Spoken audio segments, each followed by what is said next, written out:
नमस्कार, रामराम मंडळी. आज मी बनवणार आहे कोल्हापुरी व्हेज. कोल्हापुरी व्हेज बनवण्यासाठी इथे मी काही भाज्या घेतलेल्या आहेत. भाज्या काय काय घेतल्यात तुम्हाला सांगते. फ्लावर, बटाटा, वाटाणा, शिमला मिरची, फरसबी, गाजर, अशा प्रकारे हे मी भाज्या चिरून स्वच्छ धुवून पाण्यामध्येच ठेवलेल्या आहेत. इथे मसाला घेतलेला आहे. तीळ, सफेद तीळ घेतलेत, तेजपत्ता, लाल मिरची पावडर, लवंग, मिरं, दालचिनी आणि हे फूल घेतलेलं आहे. आणखीन ही मोठी विलायची आणि धणे. इथे घेतलेले आहेत काजू. इथे खोबरं, सुक्का खोबरा खिसून घेतलेला आहे. इथे घेतलेला आहे अद्रक, लसूण, कांदा, टमाटर. तर आता चला आपण बनवूया कोल्हापुरी व्हेज माझ्या पद्धतीने. तर व्हिडिओ आवडला तर नक्की बघा. कढई गरम करायला ठेवलेली आहे. तर पहिला आपण सुक्का हा जो मसाला आहे हा भाजून घेऊया. त्याच्यामध्ये आपण हे सुक्कं खोबरं जे खिसून घेतलेलं आहे ते पण टाकूया आणि त्याच्यामध्येच घालायचे आहेत आपण काजू पण. ठीक आहे. आता हा आपण सुक्का अगोदर चांगला मसाला भाजून घेऊया. थोडासा याचा रंग चेंज होईपर्यंत आपण व्यवस्थित भाजायचा आहे. जरा कच्चा याचा वास गेला की नाही मग जरा आपल्याला वाटण करता छान येईल. आता हा थोडा आपण हलका सुक्का भाजलेला आहे बरं. तर त्याच्यामध्ये आपण 1 चम्मच तेल घालायचं आहे. 1च चम्मच तेल घालायचा आणि परत हा मसाला तेलामध्ये छान भाजून घ्यायचा आहे. मसाला खूप छान भाजलेला आहे. कारण ह्याचा येत आहे चांगला मस्त असा वास. चांगला असा वास आला की समजून जायचं मसाला खूप छान भाजला गेला आहे. तर आता हा मी मसाला काढून घेते गॅस कमी करून. सुक्का मसाला आपण भाजून घेतलेला आहे. तर आता आपण कांदा टमाटर भाजायचे. ह्याच्यात 1 चम्मच मी तेल घातलंय. ह्याच्यात घालायचे आपण टमाटर, कांदा, लसूण आणि अद्रक. आता हा मसाला आपण छान भाजून घ्यायचा. याचा सगळा रंग चेंज झाला पाहिजे, कलर पूर्ण चेंज झाला पाहिजे असा आपण हा मसाला भाजून घ्यायचा. कांदा टमाटर पण छान भाजून झालेला आहे. कांदा टमाटर, लसूण आणि अद्रक. आता आपण हे काढून घेऊया एका प्लेटमध्ये. मसाले छान भाजून झालेले आहेत. आता आपण ह्याच्यात घालायचं आहे 1 ते 1.5 चम्मच तेल. तेल घातल्यानंतर ह्याच्यात घालायची हळद थोडीशी आणि घालायचं आहे चवीनुसार मीठ एकदम थोडंसं.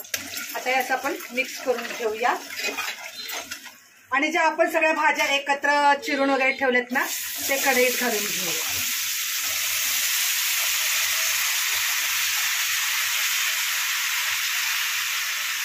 माझ्या पद्धतीने कोल्हापुरी व्हेज बनवून बघा, तुम्हाला नक्की आवडेल. तर आता आपण सगळ्या भाज्या ह्या हळदी मिठामध्ये आणि तेलामध्ये छान फ्राय करायच्या आहेत. पूर्ण कलर चेंज झाला पाहिजे ह्याचा, अशा आपण भाज्या या फ्राय करायच्या आहेत. तोपर्यंत भाजलेला मसाला आपला थंड होईल की नाही. थंड झालेला मसाला मी वाटण करून घेणार आहे. तोपर्यंत ह्या भाज्या फ्राय होत आहेत. बघा मसाला वाटण करून झालाय. कांदा टमाटर अद्रक लसूण आणि जो आपण सुक्का मसाला भाजला होता त्याची अशी पेस्ट केलेली आहे. आणि ते भाज्या सगळ्या भाजून झालेल्या आहेत, मस्त भाजले गेले आहेत. कलर पण छान चेंज झालेला आहे. आता मी सारखे मी फ्राय करत होती भाजी मसाला वाटत. तर आता मी गॅस बंद करते आणि आपण कोल्हापुरी व्हेजला आपण फोडणी घालूया बरं. जरा मोठी कढई घेतलेली आहे आता मी आणि गॅस कमी करूया. कढई चांगली गरम झालेली आहे. तर ह्याच्यामध्ये घालूया आपण पुरेसं तेल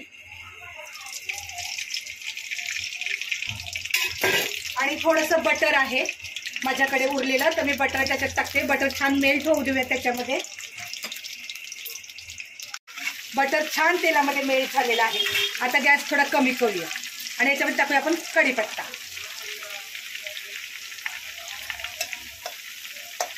कढीपत्ता तडतडू द्यायचा आहे आणि ह्याच्यामध्ये आपण टाकायची लाल मिरची पावडर आणि हळद डायरेक्ट तेलात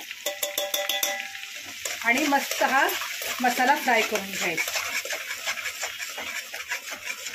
त्याच्यानंतर आपण जे कांदा टमाटर जे वाटण करून घेतलेलं आहे अद्रक लसूण, मी परत मसाले का सांगते कारण तुम्हाला पण ते नोटीस झालं पाहिजे त्याच्यासाठी मी परत सांगते. तर हा मसाला आपण ह्याच्यामध्ये मस्त फ्राय करून घेऊया. तेलामध्ये लाल मिरची पावडर टाकल्याने कलर खूप छान येतो, पण नंतर जेव्हा आपण दुसरं वाटण घालणार तेव्हा थोडा कलर डल होतो. हा मसाला खूप छान झालाय फ्राय आता, कारण आपण ऑलरेडी सगळे मसाले भाजून घेतलेत ना. तर आता आपण हा सुक्का मसाला जो वाटण केलेला आहे आता हा टाकून घेऊया. आणि घट्ट असते बरं का कोल्हापुरी वेज, त्यामुळे पातळ नाही करायची आपल्याला. तर सगळा मसाला मी मिक्स करून घेते आणि छान आपण 5 मिनिटं आपण हा मसाला असाच फ्राय करत राहायचा आहे.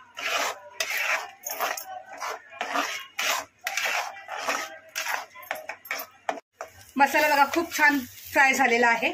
तर आता आपण ह्याच्यामध्ये ह्या ज्या भाज्या फ्राय केलेल्या आहेत ह्या टाकायच्या आहेत आणि इथे घेतलेलं आहे मी थोडंसं पनीर. तर आता ह्या भाज्या मी ह्याच्यात टाकून घेते. आपण सर्वप्रथम घालूया ह्याच्यामध्ये पाणी. सगळं व्यवस्थित मिक्स करून घ्यायचं आहे. नंतर अजून शिजण्यासाठी पाणी कमीच होणार आहे, त्याच्यामुळे थोडं पाणी जरा जास्त घालायचं. नंतर भाजी शिजली की त्याला घट्टपणा आपोआप येणार आहे. तर आता हे झालं बघा, मसाल्यामध्ये आपण पाणी घातलेलं आहे. आता ह्याच्यात घालायचं आपल्याला चवीनुसार मीठ.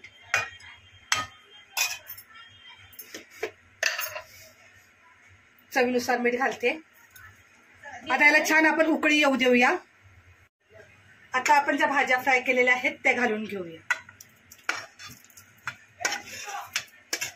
माझ्या पद्धतीने बनवलेली आहे कोल्हापुरी वेज.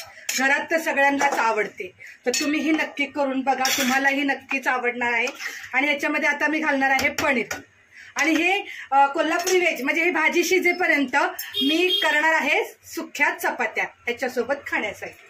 आता ही भाजी शिजेपर्यंत मी चपात्या बनवून घेते. हा झाला आपला आजचा कोल्हापुरी वेजचा बेत. बघा, चपात्या बनेपर्यंत आपली ही कोल्हापुरी वेज एकदम मस्त तयार झालेली आहे. तर आता मी एका प्लेटमध्ये तुम्हाला काढून दाखवते बरं. घट्ट झालेली आहे, कारण कोल्हापुरी वेज हे घट्टच असतं. अजून थोडा वेळ थंड झालं ना की अजून ते घट्ट होणार.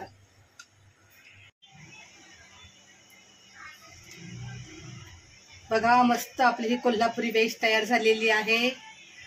तुम्हाला जर व्हिडिओ आवडला तर नक्की लाईक करा, शेअर करा आणि सबस्क्राईब करायला विसरू नका बरं का.